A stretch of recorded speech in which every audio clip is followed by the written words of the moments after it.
தனுசு லக்னம். இந்த தனுசு லக்னத்தை பொறுத்தளவில் இவங்க பெரும்பாலும் குலதெய்வத்தை மறக்கவே மாட்டாங்க. இந்த 5ஆம் இடம் பலவீனமாக இருக்குது, பூர்வ புண்ணியஸ்தானம் அவங்களுக்கு நல்லா இல்லை அப்படின்னா அவங்களுக்கு கொஞ்சம் பிரச்சனைகள் அதிகமாகிறத பார்க்க முடியுது. இந்த தனுசு லக்னத்திற்கு அவங்களுடைய குலதெய்வம் ஆண் தெய்வமாக இருக்கும். குதிரை வாகனத்தில் இருக்கக்கூடிய தெய்வம் தான் குலதெய்வமாக இருக்கும். இதுவே பூராட நட்சத்திரம் போகுதுன்னு வச்சுக்கோங்க, உங்கள் குலதெய்வத்தில் பெண் தெய்வம் துர்க்கை மாதிரி ஒரு பெண் தெய்வம் இருப்பாங்க. அந்த பெண் தெய்வத்தை பிரார்த்தனை பண்ணிக்கோங்க. ஒரு 48 நாள் துர்க்கைக்கு தீபம் ஏற்றி நீங்கள் வழிபாடு பண்ணும்போது உங்கள் குலதெய்வம் என்னங்கிறது உங்களுக்கு புலப்படும் அப்படின்னு சொல்லுவாங்க. தனுசு லக்னம். இந்த தனுசு லக்னத்தை பொறுத்தளவில் இவங்க பெரும்பாலும் குலதெய்வத்தை மறக்கவே மாட்டாங்க. ஏதாவது ஒரு ரூபத்தில் குலதெய்வத்தை இவங்க நல்லாவே பிரார்த்தனை பண்ணுவாங்க. ஆனால் சிலருக்கு மட்டும் இந்த குலதெய்வத்தினுடைய நிகழ்வு இந்த 5ஆம் இடம் பலவீனமாக இருக்குது, பூர்வ புண்ணியஸ்தானம் அவங்களுக்கு நல்லா இல்லை அப்படின்னா அவங்களுக்கு கொஞ்சம் பிரச்சனைகள் அதிகமாகிறத பார்க்க முடியுது. ரொம்ப போராட்டங்கள் அவங்களுக்கு அதிகமாக இருக்கிறதையும் பார்க்க முடியுது. இந்த தனுசு லக்னத்திற்கு அவங்களுடைய குலதெய்வம் ஆண் தெய்வமாக இருக்கும். கண்டிப்பாக அதில் அருவா கையில் வச்சுருக்கக்கூடிய தெய்வம், குதிரை வாகனத்தில் இருக்கக்கூடிய தெய்வம் தான் அவங்களுக்கு தெய்வமாக, காவல் தெய்வம் தான் அவங்களுடைய குலதெய்வமாக இருக்கும். அதனால் கண்டிப்பாக அந்த மாதிரி உள்ள தெய்வங்களை தான் நீங்கள் தேடணும், அங்கே தான் போய் வழிபாடு பண்ணணும். இந்த தனுசில் மூல நட்சத்திரம் வரும்போது நீங்கள் என்ன பண்ணணுன்னா, உங்கள் ஊருக்கு அருகாமையில் இருக்கக்கூடிய ஏதாவது ஒரு காவல் தெய்வங்கள் இல்லை ஊர் எல்லை தெய்வங்கள் இருக்குன்னா அங்கே போய் வழிபாடு பண்ணிவிட்டு, உங்கள் குலதெய்வம் வெளியூரில் இருக்கலாம், நீங்கள் வேறு ஊரில் இருக்கீங்க, இப்போ குலதெய்வ கோயிலுக்கு போகணும்னு கிளம்பிட்டீங்க, என்ன பண்ணலாம், அந்த உங்கள் ஊர் எல்லையில் இருக்கக்கூடிய, நீங்கள் இப்போ இருக்கக்கூடிய ஊரில் உங்கள் வீட்டில் இருந்து ஒரு 6 கிலோமீட்டருக்கு தொலைவில் இருக்கக்கூடிய ஒரு கோவிலுக்கு நீங்கள் போயிட்டு, ஒரு ஆண் தெய்வ கோவிலுக்கு போயிட்டு அங்கே பிரார்த்தனை பண்ணிக்கிட்டு, அங்கே புஷ்பங்கள் வச்சு வாங்கிக்கிட்டு, அங்கே உள்ள விபூதியை எடுத்துகிட்டு வந்து நீங்கள் பயணப்படக்கூடிய பேக்கில் வச்சுக்கிட்டு நீங்கள் அதுக்கப்புறம் கிளம்புறீங்க அப்படின்னா உங்களுக்கு குலதெய்வத்தினுடைய அனுகிரகம் தடையில்லாமல் கிடைக்கும் அப்படின்னு சொல்லலாம். இதுவே பூராட நட்சத்திரம் போகுதுன்னு வச்சுக்கோங்க, உங்கள் குலதெய்வத்தில் பெண் தெய்வம் துர்க்கை மாதிரி ஒரு பெண் தெய்வம் இருப்பாங்க. அந்த பெண் தெய்வத்தை பிரார்த்தனை பண்ணிக்கோங்க. இல்லைங்க எனக்கு குலதெய்வமே என்னன்னு தெரியலை அப்படின்னா ஒரு 48 நாள் துர்க்கைக்கு தீபம் ஏற்றி நீங்கள் வழிபாடு பண்ணும்போது உங்கள் குலதெய்வம் என்னங்கிறது உங்களுக்கு புலப்படும் அப்படின்னு சொல்லலாம். இப்போ இதே உத்திராட நட்சத்திரமாக இருக்கீங்கன்னு வச்சுக்கோங்களேன், நீங்கள் பிள்ளையாரை தான் முதல்ல பிடிக்கணும். பிள்ளையாரை பிடிச்சி பிள்ளையாரை கும்பிட்டுட்டு பிள்ளையாருக்கு அருகம்புல் வச்சு சாற்றிட்டு அதுக்கப்புறம் நீங்கள் உங்கள் குலதெய்வம் கோயிலுக்கு போங்க. குலதெய்வம் என்னன்னு தேடுங்க, கண்டிப்பாக உங்கள் குலதெய்வம் யாருன்னு காமிச்சு கொடுத்துருவாங்க. உங்கள் ஊருக்கு அருகாமையில் இருக்கக்கூடிய தென்கிழக்கு திசையில் இருக்கக்கூடிய ஒரு தெய்வம் தான் உங்களுக்கு குலதெய்வமாக இருக்கும் அப்படிங்கிறத நம்ம சொல்லலாம். ஏன்னா தனுசு லக்னம் அட்சய லக்னமாக போகும்போது அவங்க குலதெய்வம் என்ன, எங்கே போகிறது, எந்த திசை நோக்கி நாங்கள் பயணிக்கிறது அப்படின்னு வந்திருந்தாங்க. அவங்களுடைய பிறப்பு லக்னம் வேறு, ஆனால் இன்றைக்கி வந்த லக்னம் வேறு. நம்ம பிறப்பு லக்னத்துக்கு குலதெய்வத்தை எங்கே இருக்குன்னு சொல்கிறத விட இன்றைக்கி லக்னத்துக்கு எந்த பக்கம் போனால் அவங்க குலதெய்வத்தினுடைய அனுகிரகத்தை பெற முடியும் அப்படிங்கிறத தெரிஞ்சு நம்ம பதில்களை சொல்ல முடியும். அதனால் இந்த தனுசு லக்னத்திற்கு ஒரு மலை ஓரமாக, அந்த ஊருக்கு அரணாக மலை இருக்கும், அந்த மலைக்கு கீழே தான் அந்த குலதெய்வம் இருக்கும். அதனால் அந்த ஊரை அடையாளப்படுத்துறதுக்கு அது ஒரு மலைன்னு சொல்லுவாங்க. அதுக்கு கீழே இருக்கக்கூடிய ஒரு கோயிலுக்கு போயிட்டு வாங்க, வீரன் சம்மந்தப்பட்ட பேரில் இருக்கும் அப்படின்னு சொல்லியிருந்தோம். அதே மாதிரி அவங்க அந்த மலைக்கு பக்கத்தில் இருக்கக்கூடிய அந்த கோவிலுக்கு போயிட்டு வழிபாடு பண்ணிட்டு வந்ததுக்கப்புறம் அவங்களுக்கு ஒரு நல்ல நிகழ்வுகள்லாம் நடந்ததை பார்க்க முடியும். இந்த மாதிரி ஒவ்வொரு லக்னங்கள் பயணிக்கும் போதுமே நல்ல ஒரு குலதெய்வத்தினுடைய அனுகிரகம் பெறுவதற்கான முயற்சிகளை நீங்கள் எடுக்கணும். அப்படிங்கிறப்போ முதல்ல எந்த தெய்வத்தை கும்பிடணும் அப்படிங்கிறத தெரிஞ்சு கும்பிடும்போது உங்களுக்கு ரொம்ப சிறப்பாக இருக்கும்.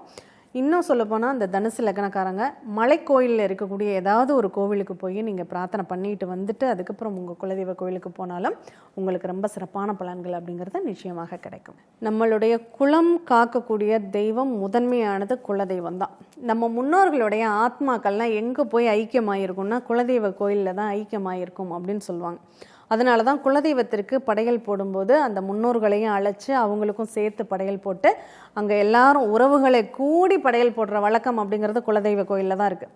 மற்ற கோயிலுக்கெல்லாம் எங்கே நம்ம வேணும்னா நம்ம போயிட்டு வந்துக்கலாம். ஆனால் குலதெய்வ கோயிலுக்கு மட்டும் என்ன சொல்கிறாங்க, ஊர் கூடி ஒன்று சேர்ந்து சொந்த பந்தமெல்லாம் அங்காளி பங்காளியெல்லாம் சேர்ந்து போய் குலதெய்வத்தை வழிபடணும், அப்போ தான் குலதெய்வத்தினுடைய அனுகிரகம் கிடைக்கும். அப்படிங்கிறப்போ அது என்னென்னா, ஒரு வீட்டில் ஒரு தாய் தந்தையருக்கு ஒரு 10 பிள்ளைகள் இருந்தால் அந்த 10 பிள்ளைகளும் சேர்ந்து அது ஒரு குழந்தை என்ன தான் ஸ்பெசிஃபிக்காக கவனிச்சாலும் 10 பிள்ளைங்களும் நம்மளை கவனிக்கணும் அப்படிங்கிற ஒரு எண்ணம் அந்த தாய் தந்தையருக்கு இருக்கும். அதே மாதிரி தான் குலதெய்வத்திற்கும் எல்லாரும் நம்மளை வந்து பார்க்கணும், நம்ம பிள்ளைங்க எல்லாரும் வரணும் அப்படிங்கிற ஒரு எண்ணம் எதிர்பார்ப்புகள் இருக்கும்.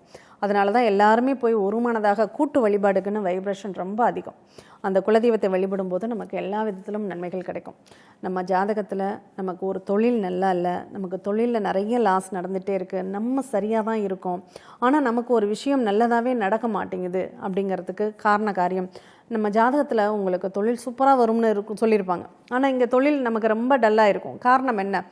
5வது வீட்டினுடைய நிகழ்வு. இந்த 10ஆம் அதிபதி போய் 5ல் சம்மந்தப்பட்டாலோ, 5ஆம் அதிபதி போய் 10ல் சம்மந்தப்பட்டாலோ அங்கே தொழில் ரீதியான உள்ள நிகழ்வுகள் உங்களுக்கு நன்மைகளை தராது அப்படிங்கிறத நீங்கள் புரிஞ்சுக்கலாம்.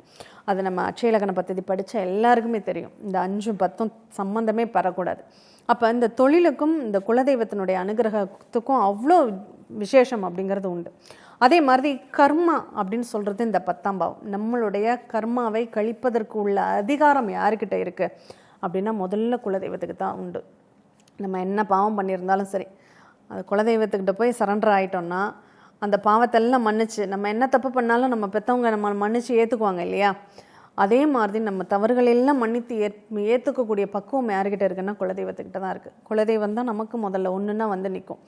இதில் இன்றைக்கி நடைமுறை வாழ்க்கையில் நிறைய பேர் சொல்லக்கூடிய ஒரு விஷயம் என்னென்னா, இந்த யாராவது ஒரு இறப்பு நடந்துட்டால் 1 வருஷத்துக்கு குலதெய்வ கோயிலுக்கே போகக்கூடாது, மற்ற எந்த கோயிலுக்கு வேணாலும் போய்க்கலான்னு சொல்லுவாங்க. ஆனால் இது வந்து ஒரு தவறான புரிதல். முதல்ல நம்ம வந்து அந்த வீட்டில் இறப்பு நடந்து 1 மாதம் முடிஞ்சிட்டாவே முதல்ல நம்ம போய் காலை வைக்கிறது குலதெய்வ கோயிலில் தான் வைக்கணும்.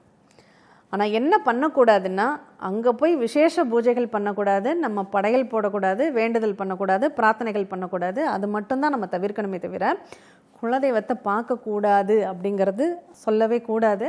கண்டிப்பாக நமக்கு ஒன்றுனா முதல்ல நம்ம குலதெய்வம் தான் வந்து நிற்கும். அதனால் குலதெய்வத்தை தான் ஃபஸ்ட்டு போய் பார்க்கணும். அதனால் இந்த வீடியோவை பார்க்குறவங்க எல்லாருமே அந்த மாதிரி 1 வருஷத்துக்கெல்லாம் கோயிலுக்கு போகாமல் இருந்துடாதீங்க. கோயிலுக்கு போங்க, மனசார பிரார்த்தனை பண்ணுங்கள், ஒரு 1/2 மணி நேரம் 1 மணி நேரம் உட்காந்துருந்துட்டு வாங்க. அங்கே போய் நான் கிடா வெட்டுறேன், கோழி நறுக்கிறேன், பொங்கல் வைக்கிறேன், பூஜை பண்ணுறேன் அப்படின்னு சொல்லி அதை மட்டும் பண்ணிட வேண்டாம். அதை மட்டும் தவிர்த்தாலே போதும். மற்றபடி குலதெய்வம் கோயிலுக்கு தாராளமாக நீங்கள் போகலாம் அப்படிங்கிறத வச்சுக்கோங்க. அடுத்து, குழந்தை பாக்கியத்தில் பிரச்சனைகள் இருக்குது, தடைகள் இருக்குது, கரு தங்குறதுல பிரச்சனைகள் இருக்குது அப்படின்னா அதற்கு நம்ம குலதெய்வத்தினுடைய அனுகிரகம் ரொம்ப முக்கியம்.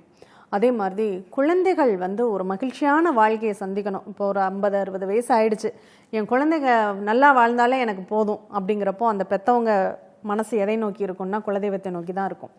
அப்போ அந்த குழந்தைகளுடைய வளர்ச்சிக்கும் குழந்தைகளால் பெறக்கூடிய சந்தோஷத்திற்கும் குலதெய்வம் தான் நமக்கு முதல்ல சப்போர்ட் பண்ணும்.